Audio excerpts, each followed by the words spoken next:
Marcondes, como é que uma empresa pode obter reconhecimento no mercado? O reconhecimento é resultado das primeiras ações comunicativas que a empresa realiza. Quer dizer, desde o início da criação do nome da empresa, a razão social, a escolha das cores que vão representá-la, é uma atitude no simbólico, não é? Você pega uma Nike, por exemplo, não é preciso palavras. E isso é que vai gerar no futuro o reconhecimento, essa unicidade. A empresa tem uma cara e uma voz. Quando se lembra do ditado "a propaganda é a alma do negócio", a gente está falando justamente isso. Se eu não tiver uma divulgação correta, como é que eu vou ser lembrado? Então é fruto disso tudo é que virá o reconhecimento ou não. O que é que uma organização deve ter para ser reconhecida? O primeiro é a identidade corporativa. A empresa precisa cuidar da criação da sua razão social, tem que escolher as suas cores. Por exemplo, a Claro é vermelha, a TIM é azul. Isso reedita a Coca e a Pepsi. Tem até uma história interessante. No Rio de Janeiro, a Conlurb sempre foi cor de laranja, não é? E como uma empresa com muita simpatia do público, acabou sendo capturada pela própria prefeitura e durante 8 anos o Rio ficou alaranjado, né? Hoje já está voltando a ser o azul da bandeira. Mas essa tentativa de tornar a empresa uma personalidade individual, ter uma identidade única, é o primeiro passo.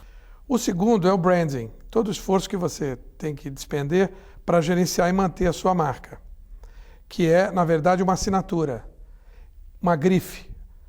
Roupa é Armani, perfume é Chanel, o automóvel é Ford. Quem não lembra também do McDonald's quando vê o M amarelo? Ou o C de Carrefour, de longe.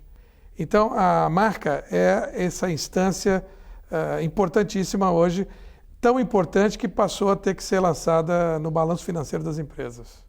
O terceiro quesito é a imagem de marca, que para além da logomarca, do logotipo, você tem que tomar atitudes do simbólico, no campo do simbólico, que complementam essa marca. Então, por exemplo, uma assinatura sonora, como é o caso da Intel, né? Bom, bom, bom, bom. Você pega uma loja como uma Richards ou uma Farm, ela tem um perfume característico, um cheiro. Então são atributos, e sobretudo para a questão de pessoas. Quando você está falando de pessoas, de atletas, de cientistas, você não tem uma marca como a de um produto, você não tem uma embalagem. Então, os atributos de imagem de marca se aplicam a pessoas físicas, que é uma vertente muito importante para relações públicas no futuro, no Brasil, né? Porque lá fora isso já é bastante utilizado. Em quarto lugar, vem a propaganda institucional, que é uma propaganda que fala da história, que fala da trajetória da empresa. Ela não está vendendo produto ou serviço. É uma propaganda que não está dizendo compre, aproveite, agora. Ela tem um descritivo. A Vale tem feito propaganda institucional bastante. Não sei se você lembra, o Free Jazz, né?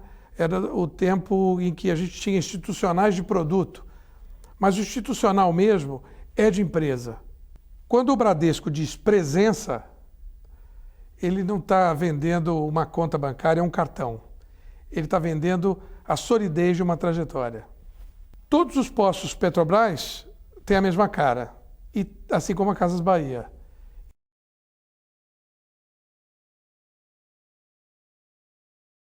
Marcondes, acompanhando as ofertas de trabalho, tem surgido uma série de funções ligadas a relacionamento. São para cargos como relações com a comunidade, relações com a imprensa, relacionamento com investidores, relacionamento com clientes. O que essas funções têm a ver com relações públicas? Tudo a ver, Marcelo. Relações públicas no exterior se restringe a relações com a imprensa, relações com a mídia. No Brasil, o Estatuto Acadêmico ampliou a abrangência da área, com pesquisa de opinião pública, eventos, comunicação interna. Então, a formação no Brasil amparou outras atividades. Muitas vezes, as relações públicas começam justamente na área de relações humanas, quando a empresa se depara com a necessidade de conversar com as pessoas internamente. Depois é que evoluiu para os stakeholders, os públicos de interesse. E aí gera essas funções que você mencionou. E quais são as técnicas que uma organização deve colocar em prática para melhorar em termos de relacionamento com seus públicos? Bom, a primeira de todas é a comunicação interna. Nada deve ser feito em termos de comunicação na organização que não passe primeiro pelo público interno. Isso é um mandamento. Depois vem o atendimento ao público. Cidadão, na ótica dos serviços básicos do Estado, de educação, de segurança, de saúde, de justiça. Consumidor, quando a gente está falando de produto. Cliente, quando está falando de serviço. Na verdade, toda aquela clientela que uma organização mantém precisa ser alvo de uma comunicação preparada só para ela. Os próprios serviços de atendimento ao consumidor vêm na esteira dessa necessidade. Depois vem a ouvidoria, que é uma coisa ainda pouco em prática no Brasil, não são todas as empresas que têm ouvidores. Os países nórdicos até criaram uma palavra para essa função, que é ombudsman, que é aquele funcionário que representa o cliente dentro da empresa. Então ele faz a crítica da empresa e a partir do que ele ouve e a partir da sua própria observação. Muitas vezes o ombudsman tem mandato, ele não pode nem ser mandado embora, justamente porque o papel dele é de ser um crítico. Por último, uma área ainda pouco desenvolvida no Brasil, que é a mediação de conflitos. É diferente da arbitragem, mas é uma medida que vem antes. A mediação de conflitos é a tentativa de solucionar, antes da justiça, desentendimentos que podem ser da população que está em torno da empresa, daquele bairro atingido, pode ser um grupo de clientes que não está satisfeito. Então, essa negociação também é uma atividade fundamental das empresas, hoje está relacionada a esse quesito.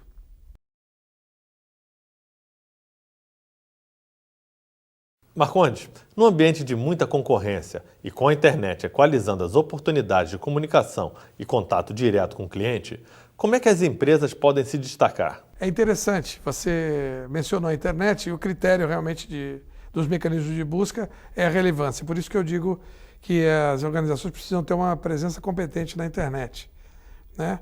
Na verdade, é sair da paisagem, né? Você se destacar de alguma maneira.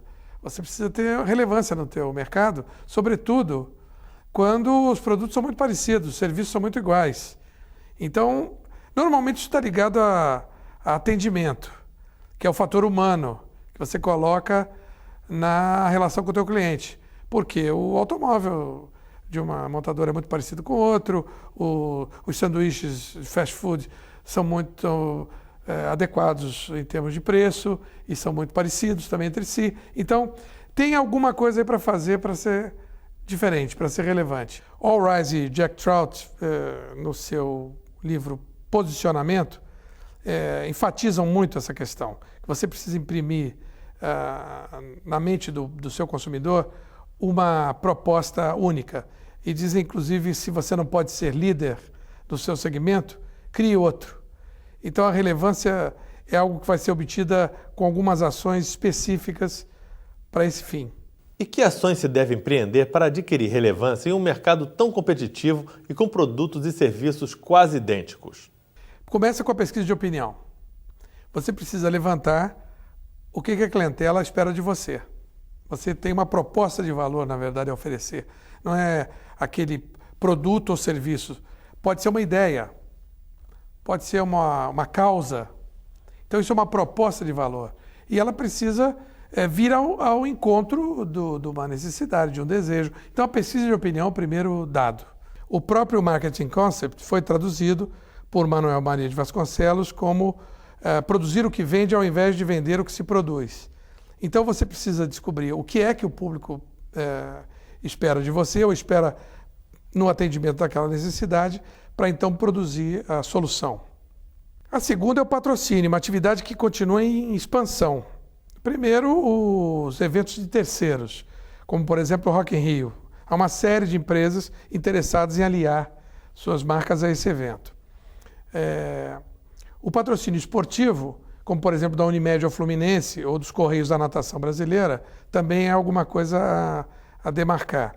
E mais 2 exemplos, o Santander com os talentos da melhor idade, que foi alguma coisa que ele incorporou do Real, e a Eletrobras com o patrocínio ao teatro.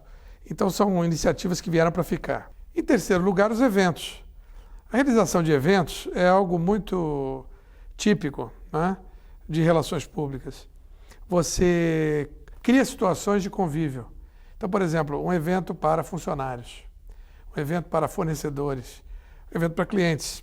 O evento próprio, por exemplo, como o da Coca-Cola, Vibe Zone, é um lugar onde você vai ter uma experiência, né, chamado Marketing Experience.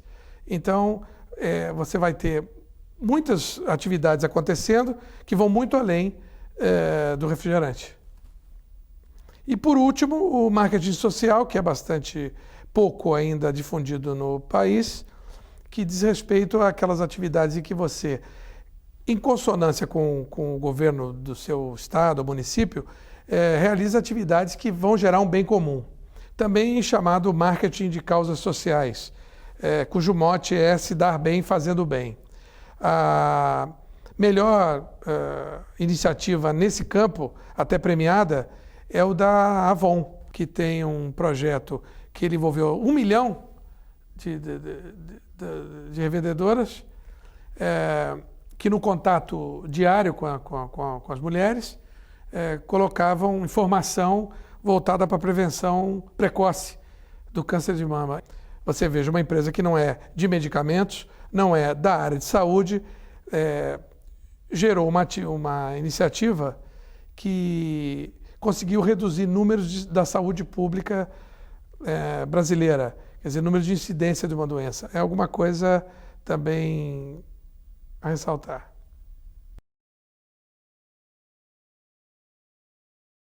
Marcondes, relações públicas têm um objetivo clássico, que é a construção de uma reputação.